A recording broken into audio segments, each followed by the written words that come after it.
Oh boy, this year has been something, huh? Every single month this year has had something majorly messed up happen so far, and we thought we would be safe for this month, but oh, we were wrong. If you haven't paid attention to what that newest, steamiest event might be, well, apparently the sequel to one of the best stories ever told in video game history sucks. Well, I had to see this for myself. I tried as hard as I could to not get spoiled anything before I started playing the game, as I'm a guy who won't even watch trailers. And yeah, I haven't seen a single trailer for The Last of Us Part 2, but at the day of release, I went into Instagram and I saw a video of a bear walking like a dude, and there it was.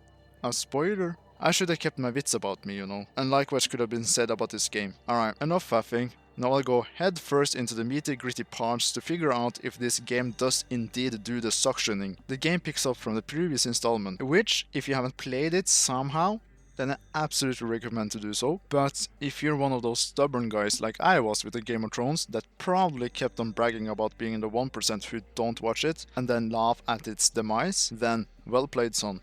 It's been 4 years since Joel rescued Ellie from a surgery to develop a cure that will kill her by going in total mad lad Rambo and murdering anyone who crossed his way. The opening shot is Joel telling this exact story to his brother Tommy.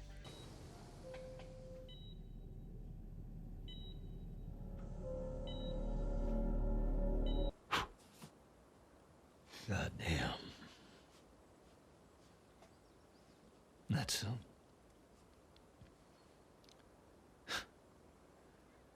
That's a lot.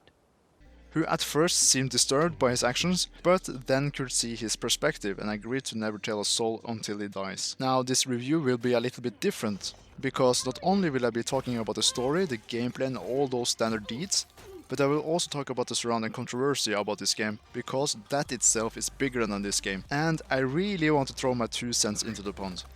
First of all, the first and somehow the biggest controversy is that they say it's too progressive.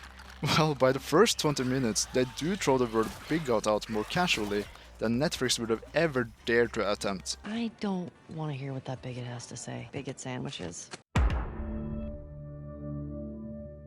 Ellie in the first game said that she likes comic books, and in this one, she just burst out saying, I'm gay! And now she likes them ladies and the comic books. I know. I didn't play the DLC. And there it was revealed that she is a lesbian. So it's my fault, but I just reacted like a father would to it, like, oh, good for you. And you know, that was it really. But for some people, this didn't sit well, and I go so far as saying that this game is a propaganda piece by forcing you to play as a lesbian girl, and to make matters worse, your friend Dina is also a lesbian. Oh, the humanity. Honestly, I can't understand why people have such a big issue with this. Like, those are the same people who cries about 2 attractive females smooching in a game, and then after a Reddit rant, they go and watch 2 porn stars fist each other, like, come on man. And then there's this weirdo amongst the group who says because of feminism, they downsized Dina's boobs from the model. And you know how close we got a damn near civil war because of Tifa in Final Fantasy VII Remake.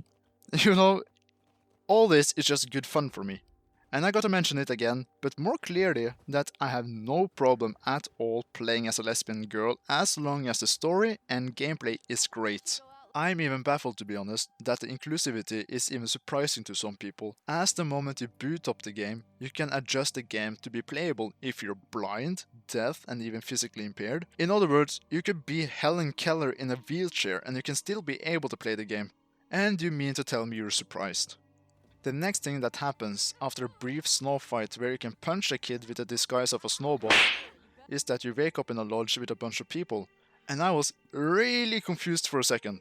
As the story made it seem that Ellie is going out on a scouting trip, I thought this was Ellie, and I thought that I didn't notice how broad-shouldered she was, and then I realized, this isn't Ellie.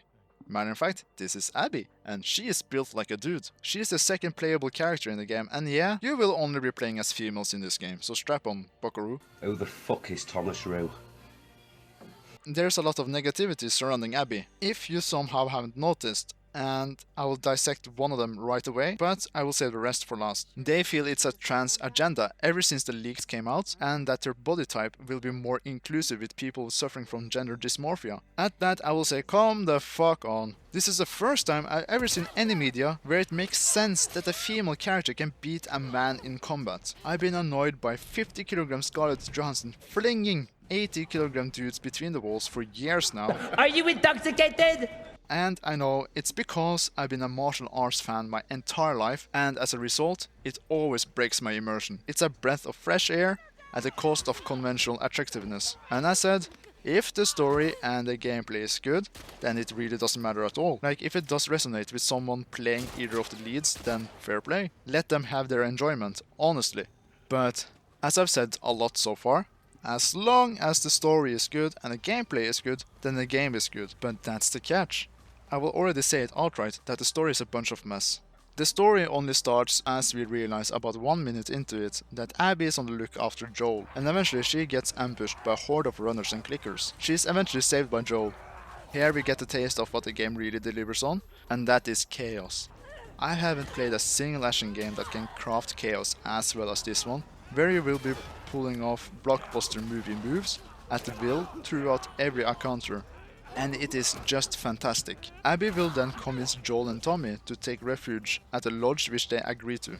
And here we have a chain of events that I personally call Joel being incredibly el stupido compared to how street smart he was in the previous installment. Not only do he go into the house once the danger is over, but both he and his brother invites a total strangers to restock at the town, but they also reveal their names. This is my brother. Joe.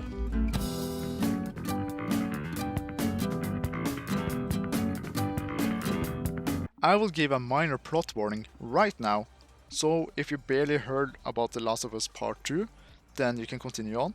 But if you want to experience the game, then I suggest to do so before continuing on. Basically, what unfolds is that Tommy and Joel gets badly beaten up, but gets interrupted by Ellie, who also gets beaten up. After they return to Jacksonville, Ellie is so hellbent on taking revenge on what just happened that she wants to find this group in Seattle. But before she could leave, Tommy's already on the way to Seattle.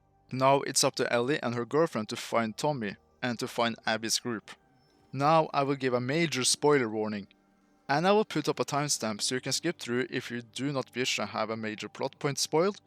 If you played at least 10 to 12 hours, then you should be fine, or if you just really don't care and you want to know what all the fuss is about. But if you haven't played the first 2 hours yet, then I suggest timestamp. Alright? In 5, 4, 3, 2, 1. Tommy doesn't get beaten up. He gets knocked out. And Joel gets his foot shot halfway off, then tortured to death, which we are forced to watch through Ellie.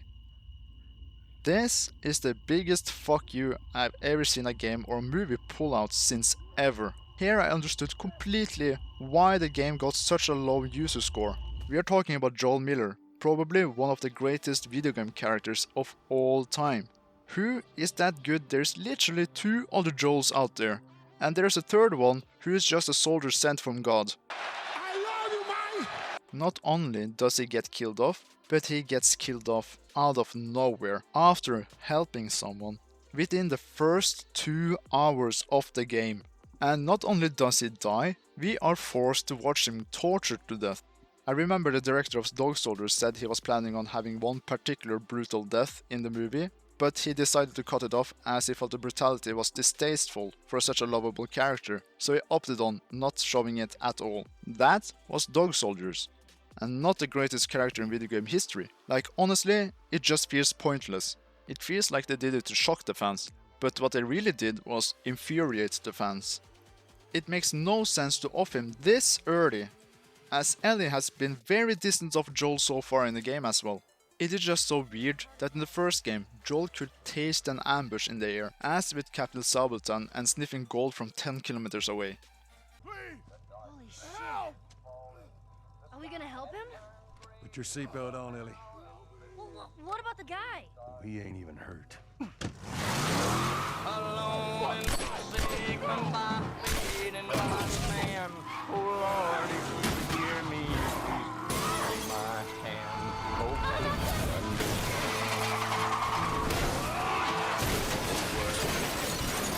And in this game, he goes, "I'm Joel, you guys, haha."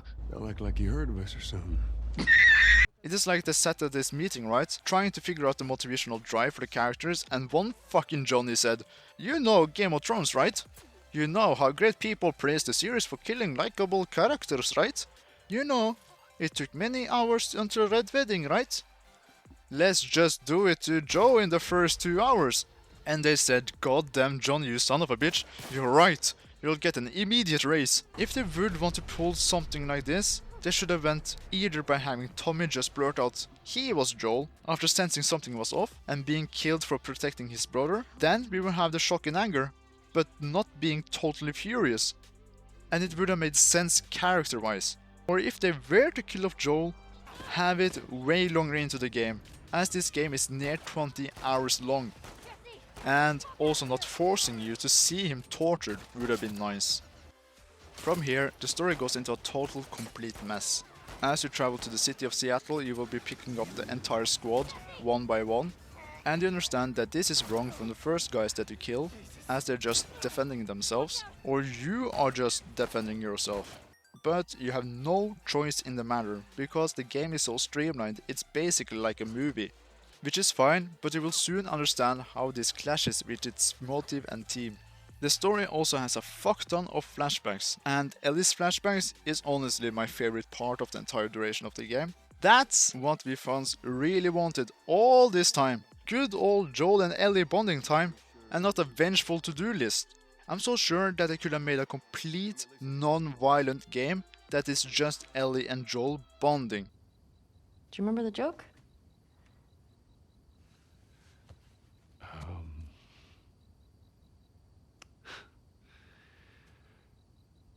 What is the downside to eating a clock?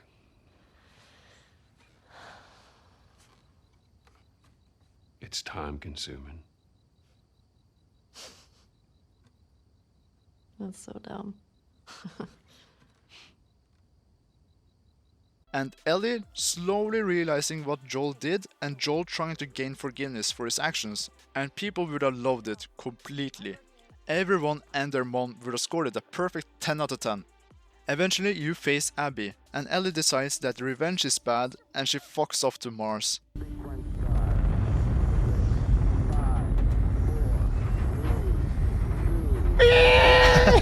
No, not really. Something even weirder happens.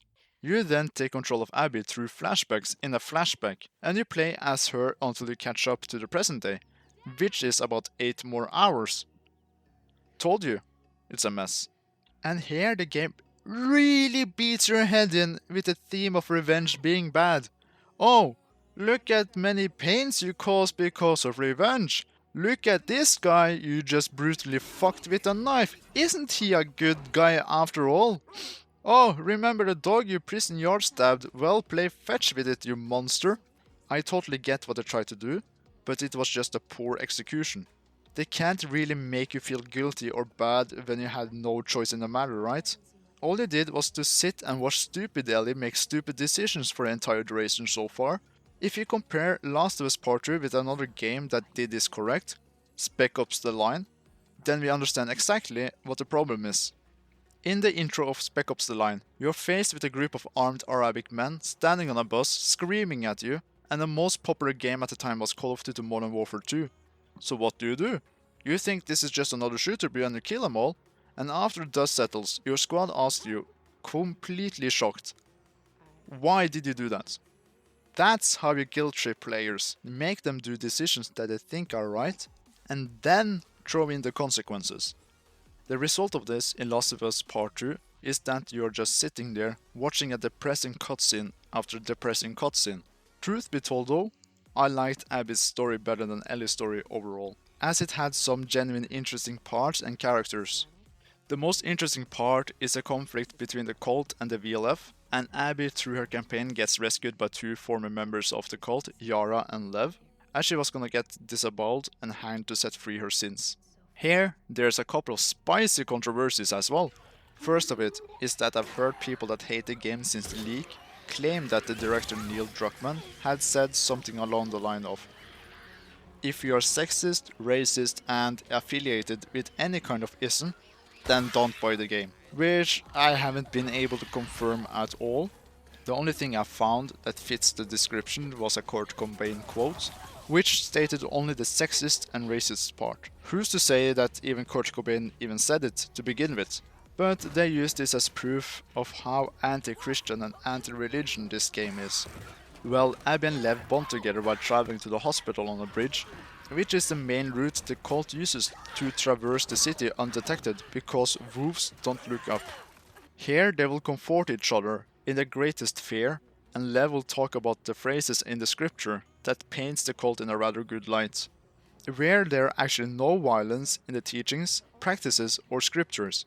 But after a prophet dies, then it all gets misinterpreted and wars erupt. So it's really not anti-religion in my opinion. Rather, it's a message of religion isn't bad, but people are bad. The other controversy stemmed from the trailer phase, which as stated I didn't watch them when they were released, so I didn't catch this controversy at all. And it was that there was too much female on female violence, because of a clip of Yara getting her wings clipped off, which is as brutal as it sounds to be. But I will say however, that it is not intended to be like, fuck them bitches, let's torture them because they're females. I just think that people read way too hard into it. But the weirdest part of these two storylines, if you really think about it, wouldn't it be a better choice to have Abby's story play out before Ellie's? So you get to know the characters and their true intentions before they're brutally killed. In that way, it will have a greater impact on the story, and maybe, just maybe, you'd feel a little bit bad for Ellie's actions. Either play her story first or alongside Ellie, day by day, would have made more sense in my opinion at least. Another thing that drove me up the walls with Abby's story is the motivation behind it all. The main reason that Abby had so much hatred for Joel was because he killed Abby's father in the first Last of Us. He was the main surgeon. They really tried to paint Joel in a bad light, because his actions caused a lot of harm and doomed the entire world potentially. The issue I have with this though, is if you really go back and actually look at the last section of the game, they were basically tricked into putting Ellie on the operation table and having her killed. She wasn't even asked if she was willing to die to attempt making a cure. She was about 14 years old as well, and Joel even begged them to find another subject, but they responded by beating him and threatening him at gunpoint. Also the fact that there will be no guarantee that it would have even made a cure at all, and potentially just kill Ellie for no reason at all. What else was Joel, who just got a new reason to live through Ellie, to do? Just accept that she should die?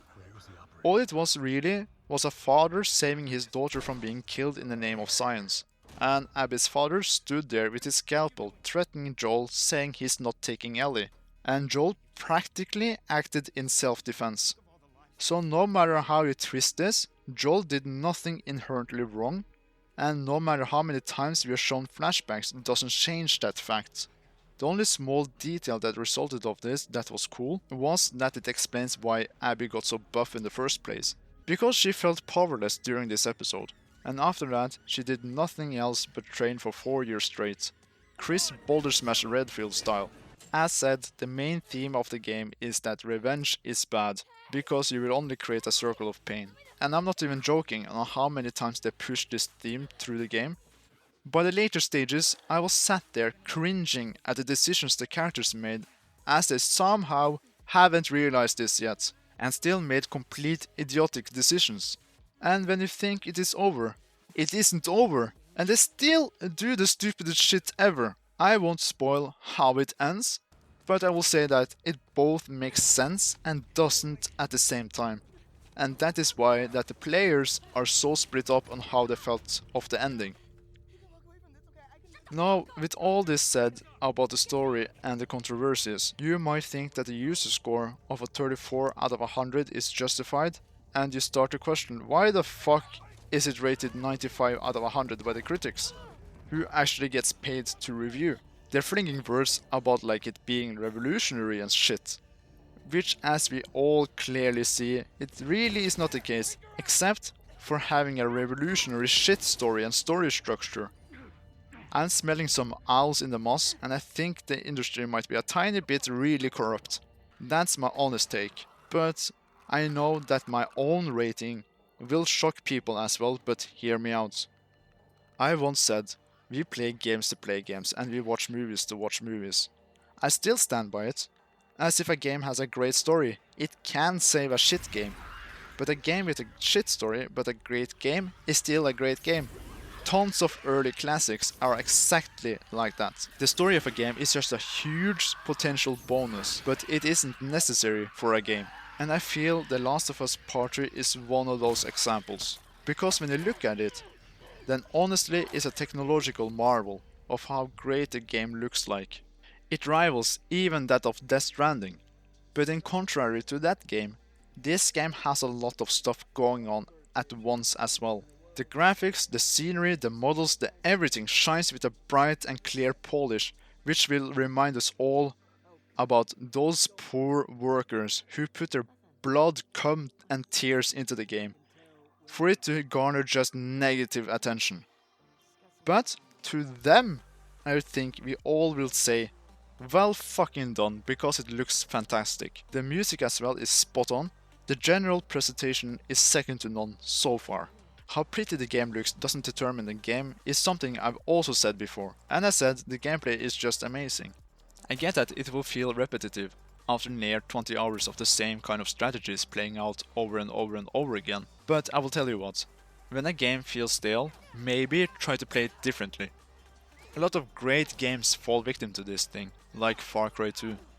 The combat of Last of Us Part 2 is very open and free. I do also feel like when it comes to action stealth hybrids, that they do action way better than stealth. The gameplay is almost copy-pasted from the previous installment, and it honestly is a good decision because it brews a perfect amount of chaos.